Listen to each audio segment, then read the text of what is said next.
The Girl in the Snow. The storm came quietly. Snow drifted through the night like ash, soft, weightless, but endless. By midnight, the road to Ashton had all but vanished under white. Inside the Harper house, the porch light glowed like it always had, warm, patient, eternal. Michael was in the kitchen reading, and Eli sat upstairs, sketching by candlelight. That was when they heard the knock. It wasn't loud, just a soft, uneven tapping. Michael opened the door. There she was. She didn't have a name. A girl. Maybe 17. Wet sneakers. Jeans stiff with cold. Her coat was too thin, her eyes too old. She didn't speak. She just held out her hand. Inside it, a folded napkin from a bus stop cafe. Written on it in smudged pen. "I heard you don't turn people away." Michael took the note gently, then stepped aside. "Come in," he said. "You don't have to say anything." "Not yet." She stepped over the threshold, hesitant. For some, a door is just wood and hinges. For others, it's everything they've never had. Warming up without words. Michael made her tea. Eli brought down a blanket. They didn't ask questions. She sat in the corner of the couch, clutching the mug like it was the only solid thing in her life. Her eyes scanned the room, slow, calculating, cautious. Not afraid. Not yet trusting either. Just surviving. The first clue. Hours passed. The fire softened. The clock ticked like it always had. When Michael returned to check on her, he found her asleep, curled on the couch, arms around something pressed against her chest. It was a sketchbook. The pages were thick, curled from age. The front was blank, but the inside held detail, emotion, talent. Eli, peeking over Michael's shoulder, whispered, "She draws like she's remembering something she never lived." Michael didn't reply. He simply pulled the blanket up higher on her shoulders and let the porch light glow a little longer. The last line before sleep. Later that night, Eli turned to Michael before heading to bed. "You think she'll tell us her name?" Michael smiled gently. "Maybe not. But if she stays long enough, she might draw it." The sketchbook that spoke first. Morning came quiet and gray. Snow still blanketed the trees. Icicles clung to the porch roof. Inside, the house was warm, wood smoke scented the walls, and the kettle on the stove hummed a low, familiar tune. Michael stirred oatmeal on the stove. Eli sat at the kitchen table, flipping through the newspaper without reading it. The girl hadn't spoken since arriving the night before. But she hadn't left either. And that was something. She left the sketchbook on the table. When Michael came back into the room, the sketchbook was sitting on the kitchen table, its edges still damp from the girl's hands. She wasn't there. But she'd left something behind. Not as a goodbye, as an invitation. Michael didn't open it at first. "It's not ours," he said. Eli looked at him. "If she left it, maybe it is." The pages told stories. Page 1. A broken bus bench in the rain. No people. Just empty space, a bag left behind. Page 2. A pair of worn-out sneakers. One torn at the toe, drawn from above, like someone looking down at their own feet and wondering where they should go next. Page 3. A door. A porch. A single glowing light. Michael blinked. It was their house, drawn from memory. Page 4. 3 figures. 2 men, one older, one younger, standing just inside the door. A third figure, smaller, hunched, holding a sketchbook, stood in shadow on the step. No faces. Just outlines. Just presence. Then came the face. Page 5 stopped them both. It was a portrait. Detailed, soft, shaded with care. A man's face. Crow's feet. Gentle eyes. A trimmed beard and a quiet sadness. "Michael." Eli looked at him, stunned. "She drew you." Michael exhaled. "She trusted me. Or wanted to." The page with words. Tucked between the last few pages was a piece of lined notebook paper, written in block letters with shaky strokes. "I don't know what to say, but I know how to see. And this place looks like a beginning." Underneath was one word. Maybe a name. Maybe not. "Hailey?" Michael read it aloud, uncertain if it was a question or a whisper. Eli nodded slowly. Even if it's not her real name, maybe it's the one she's willing to start with. A new kind of light. That night, they placed the sketchbook back on the bench where she'd left it. They didn't ask her about it. They didn't press. But when she came downstairs for dinner, she looked at Michael, then Eli, and gave the faintest, most fragile smile they had seen in a long time. The porch light flickered in the window behind her. Still on. Still hers. The name you choose for yourself. The days that followed were slow, quiet, and healing in the way only time can offer when it's paired with safety. Hailey didn't speak much, but she stayed. She helped stack firewood. She swept the porch without being asked. She made toast in the mornings and always left a second piece on the table, though she never said for who. Eli was patient. Michael was steady. And the porch light never went off. The portrait wall. By the end of the first week, Eli had cleared a corner of the attic and tacked up a few of Hailey's drawings with clothespins on twine. Michael's portrait. The porch. A cup of tea held by two hands. Then one morning, Hailey added a new sketch. It was of herself, but different. Eyes forward, shoulders pulled back. A version of her that wasn't tired or shrinking or small. It was still her, but imagined in the light. A conversation over tea. Michael found her by the fireplace that afternoon, a cup of tea in one hand and her knees pulled to her chest. "That's a good drawing," he said softly. She didn't look up. "She doesn't exist," she replied. Michael smiled. Yet, a pause. "You ever want to change your name?" she asked. He chuckled. "Once. When I left home the first time, I told people my name was Mike." "Mike," she repeated, quietly amused. "It sounded less broken," he said. "Less like the boy who ran." Choosing yourself. Hailey set her mug down and looked at him. "Is it weird that I don't know if Hailey is my real name?" "No," Michael replied. "What matters more is, do you want it to be?" She looked at the fire for a long time, then nodded. "Yeah, I think I do." "Then it's yours," he said. "No one else gets to name who you are becoming." A new name written in light.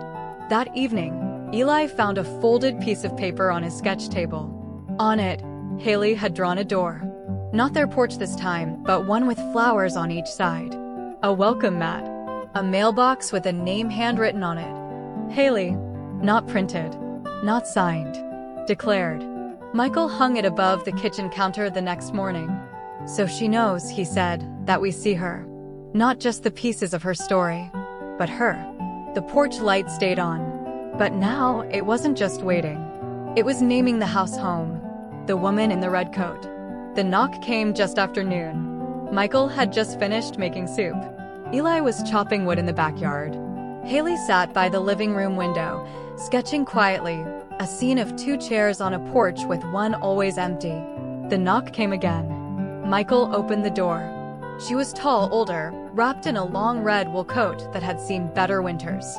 Her lipstick was too perfect, her voice too calm. But her eyes, they twitched at the corners like someone holding back something enormous. She clutched a letter in her hand. "I'm looking for Hailey, a name that doesn't belong to everyone." Michael didn't invite her in. He stepped outside and gently pulled the door behind him. "Who are you?" he asked. She adjusted her gloves. Her mother. Technically. Michael's eyes stayed steady. "Biological." "Yes." "Present." She didn't answer that. A letter that doesn't say enough. She handed Michael the envelope. "I don't expect her to read it, but I heard she might be here. And I wanted her to know. I didn't forget. I just couldn't do it." "Do what?" The woman blinked. "Be someone she deserved." Michael looked down at the letter. It was sealed neat. Addressed simply, Hailey. "You know," he said quietly, "she's only just starting to believe that name belongs to her." The woman looked shaken. "I gave it to her." "Maybe, but you don't get to keep it now." Hailey watches from the window. Inside, Hailey stood behind the curtain. She saw everything. The red coat. The envelope. Michael's expression. She didn't cry. She didn't tremble. She simply walked upstairs and shut the door quietly, like someone who's practiced silence more than speech. Michael doesn't bring the letter in. He stood on the porch for a long time, then placed the envelope on the bench outside, under the porch light. Not to be hidden, but not to be handed over either. If Hailey wanted it, it would be there. But she had to choose. Not her mother. Not Michael. Her. The porch as a boundary and a bridge. That night, the envelope was still on the bench. Hailey came down for dinner. No one mentioned the visitor. No one asked about the letter. But Eli, before bed, placed a clean sheet of paper beside her sketchbook. On it, he'd written, "You don't have to open the past to walk into the future. But if you ever do, I'll be right here." The letter she never opened. The letter stayed on the bench for 3 days. Snow came and melted. The envelope warped at the corners. Michael checked it once, still there. Eli didn't touch it. Hailey never asked. But on the 4th evening, just before dinner, she stepped outside alone. Facing the thing without touching it. She stood over the letter like it was a memory made solid. She didn't pick it up. She didn't tear it open. She simply stared at it, her arms folded across her chest, lips pressed tight. Then, softly, she whispered, not to the letter, not to anyone, to herself, "I'm not a question anymore." Then she turned and walked back inside. The letter she chose to write. That night, Hailey sat in the attic under Eli's string lights, a blank notebook page in front of her. She didn't begin with "Dear Mom." She didn't begin with "I forgive you." She didn't even begin with her name. She began with, "To the girl I used to be." A glimpse of her letter, excerpt. "You were not weak because you wanted love. You were not broken because someone forgot to stay. You did the best you could with what you knew. And that was enough. They left. But you kept walking. I see you now. And I'm not ashamed of you anymore. We have a name now. And a place to say it out loud. It's Hailey. And we belong here. Love." The girl who finally came home. She didn't burn the other letter, she let it fade. The envelope on the bench remained through the week. It curled and yellowed. The ink on her name blurred with dew. Then, one morning, it was gone. Michael had placed it in the fireplace, without a word, without asking. Hailey didn't ask what he'd done with it. But the next time she passed him in the kitchen, she touched his hand, just once, just lightly. He said nothing, but he didn't move his hand away. What you leave unopened can still teach you something. That night, she drew a new picture. Not of a face. Not of a house. It was of a tree growing through a broken sidewalk. At the bottom, she wrote, "Not where I started. Not who I thought I'd be. But growing anyway." The day Hailey spoke first. It happened in the garden. Winter was fading, but the soil was still hard and reluctant. Eli had taken it upon himself to prepare the ground for spring vegetables, turning it over one slow shovel at a time. Hailey sat nearby on a flat rock, sketching with charcoal. Michael watched from the porch, a book in his lap, but his eyes trained on her, not out of worry anymore, but of quiet curiosity. She hadn't said a word in almost a week. Then she looked up from her sketchbook and spoke. "Do you know what it feels like to hope someone will come back, but also hope they never do?" Eli didn't interrupt. He froze for a second. Not because he didn't know what to say, but because she had finally chosen to say something. "Yeah," he replied softly. "More than once." Hailey nodded. She looked down again, flipping to the next page, her hand smudged with charcoal. "I used to imagine her showing up, saying she was sorry, telling me she'd changed, that she'd kept a picture of me all those years." "Did she?" Eli asked. Hailey shrugged. "Doesn't matter. I stopped needing it." The drawing she gave away.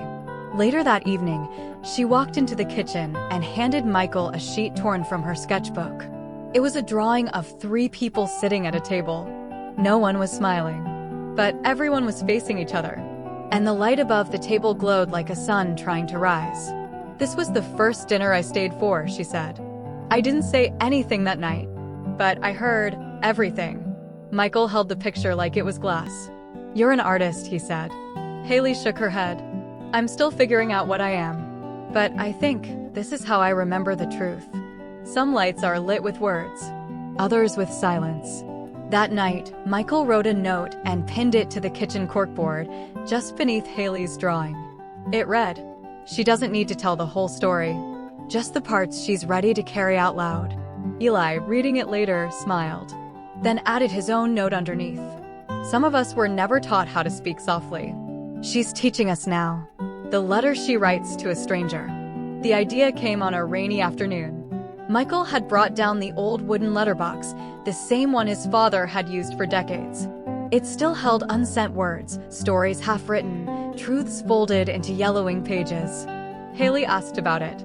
People used to write things they couldn't say, Michael explained. Or maybe they just needed to hear their own voice on paper. She didn't respond right away. But that evening, after the dishes were washed and the fireplace crackled low, she sat down with a blank envelope and wrote, "Dear someone, you don't know me, but maybe you felt like me. Like your story started without your permission. Like you've spent more time hiding than being found. I used to think if I told anyone what I went through, I'd lose the parts of me that were still clean. But silence didn't protect me. It just made me invisible. Now I'm here, not healed, not whole, but not hiding. If you're reading this, maybe you're on a porch like the one I found. Or maybe you're still walking toward it. Either way, someone's light is on for you. And it's okay to come home." Hailey, for now, forever, she didn't sign with her trauma. She signed with hope. And that was new. She placed the letter in the box, no address, no stamp. Just a folded piece of courage resting among the quiet bravery of others. Michael read it days later and wept quietly. Not because of what it said, but because of who she had become by writing it. The garden was finally ready. That same week, the soil turned soft. Eli helped her plant the first row carrots, just like the ones Michael's father used to grow. Hailey laughed when the seeds scattered in the wind. "They're like stories," she said. "You don't know which ones will take root. You just plant them anyway." Michael, from the porch, smiled. "And you water them with honesty," he said. "That's what makes them grow. The light isn't the end, it's the invitation." One evening, Hailey asked Michael if she could hang a new sign under the porch lamp. He nodded. The next morning, it was there, painted carefully, hung with twine. It read, "Come in if you're tired. Stay if you're ready. Leave something better than you found it." The boy who arrived with a guitar case. The wind returned that week. Spring hadn't fully arrived yet, and the house creaked again at night, as if remembering old winters. But the porch light never flickered. Then, one Tuesday just before dusk, a figure appeared at the gate. Thin, slouched, walking with uneven steps. Slung across his back was a worn guitar case held together by duct tape. Hailey was the first to see him. She didn't call out.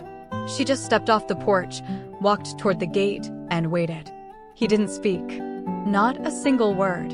He looked barely older than Hailey, maybe 18, maybe less. Clothes too thin, hair long and unwashed, eyes wide like a deer trapped in memory. Hailey raised a hand in a quiet wave. He nodded, then pointed to his throat. She understood immediately. "You don't talk," she said gently. He shook his head. "You play?" He lifted the guitar case slightly. A small smile. The first flicker of light in his expression. She opened the gate. "Then you're home." He played for them before he slept. That night, as the stars blinked into place, the boy, still unnamed, sat on the porch steps. Eli handed him a stool and a cup of tea. Michael dimmed the lights inside. And slowly, the boy opened the case, tuned the strings with care, and began to play. It was soft. Not sad, not joyful, something in between. The kind of sound you play when you want someone else to speak the words for you. Hailey watched with her heart. As the boy played, Hailey sat cross-legged beside him, sketchbook in her lap. She didn't draw him exactly. She drew his hands, his fingers on the strings, his posture, the tilt of his head as he listened to notes only he could hear first. Then she passed him the page. He looked at it for a long time, then reached into his coat and pulled out a marker. He wrote one word at the top. River. Some names are chosen like songs. Later, in the kitchen, Hailey told Michael. He didn't say it. He wrote it. That counts. Michael nodded. It counts more. Do you think he'll stay? I think he already has. The music that didn't need words. River played every night that week. Sometimes on the porch. Sometimes on the attic steps. Sometimes from the barn, with the door open and the dusk pouring in. People didn't come for the music. But sometimes, when they heard it, they stayed. Because it wasn't loud. It was true. And like the porch light, it didn't call attention to itself. It just kept shining. The song without a name. The attic became a sanctuary. River played up there in the evenings, sitting near the window that overlooked the trees. The same window Hailey had once stared out of silently. Now, she sat beside him, sometimes drawing, sometimes just listening. One night, he began a new tune. It was softer than the others. Slower. Like the hush between heartbeats. Like a song afraid of waking a memory. He didn't have a name for it, but Hailey did. She wrote the title on the back of a sketch. It was a picture of River, just the side of his face as he played, the line of his shoulders, the curl of his fingers around the neck of the guitar. On the back, she wrote, "For the ones who were never sung to." River read it, then closed his eyes, then played it again. This time slower, more deliberately, as if honoring the people behind her words. The song becomes a letter. Later that week, Michael brought out the old cassette recorder from the attic, a relic with worn buttons and the word "hope" scratched into the side. If we can't write it down, he told them, maybe we can play it forward. So they recorded the song. River strummed. Hailey hummed. And in between the pauses, you could almost hear what was never said. They placed the tape inside a small envelope. No return address. Hailey drew a small porch light on the corner of the flap. Michael added one line. "If this reaches you, it means you were meant to hear it." They left it on the bench beside the old road, where travelers sometimes stopped for a night or for longer. The song finds a home. A week later, the envelope was gone. No one saw who took it. No one asked. But a new envelope appeared in its place. Inside, a photograph. A man and a woman in their 60s, holding hands, seated on a porch somewhere unfamiliar but warm. In the background, a dusty tape player. And a note that read, "We played your song as the sun went down. We don't know your names, but it felt like we knew your hearts. Thank you." The porch light doesn't just stay on, it travels. That night, River added one new note to the melody. Just one. A small upward shift, like something rising in the dark. And Hailey drew them both seated together on the steps, with the porch light behind them and the stars above. At the bottom of the page, she didn't write a title. She just wrote, "You don't need a name to matter." The porch with more than one light. The seasons turned. Spring softened into early summer. The carrots grew. The porch stayed swept. And the house, once a place for people who lost their way, had quietly become a place where people found one. Eli built a second bench for the porch. Hailey painted it blue. River carved a treble clef into the armrest. Michael just watched as the porch filled with signs that said, "Someone lives here. Someone cares. Someone is waiting." The letterbox was always full. Some letters were never opened. Some had no names. Some were just pages with a single sentence. I thought I was the only one. And now, they weren't. The idea that changed everything. One evening, as the fireflies blinked gently across the yard, Hailey said something that made everyone pause. What if there were other porches? Eli looked up from his guitar. "What do you mean?" "Not just this one," she said. "What if other people wanted to hold space like this? What if this wasn't the only porch light?" Michael leaned forward. "You want to teach others how to leave their light on?" Hailey smiled. "No, I want to remind them they can." They wrote a guide, but not a manual. They called it, "How to Hold a Porch Light." It wasn't full of rules, just stories. Michael's story, how to welcome someone even if you're still healing. Hailey's story, how to listen to silence. River's story, how to speak without words. Eli's story, how to stay when you've always run. They printed 10 copies, then 20. Then strangers began asking for more. Porches began to appear. A teacher in Vermont wrote to them. "I placed a chair on my classroom doorstep. I call it the safe seat." A grandmother in Nebraska wrote, "I leave tea and cookies out every Sunday. No questions, just company." A retired postman in Oregon. "I turn my shed into a music space. No rehearsals, just healing." No one called them porches, but they were. Michael stepped back, but never away. Years passed. Michael no longer answered the door, but the light was still his. And on clear evenings, he sat by the window, watching others carry what he once thought he'd never be strong enough to hold. One night, Hailey asked, Do you ever wonder what your father would think of all this? Michael didn't hesitate. He'd say, the porch got bigger. The final image. River played. Eli wrote letters. Hailey painted a new sign. It no longer said, come in if you're tired. Now it read, take this light with you. Start your own porch. And when someone knocks, open wide. The house glowed, not just from the porch light, but from every heart that had passed through and left something behind. And every person who came after, who found it and carried it on.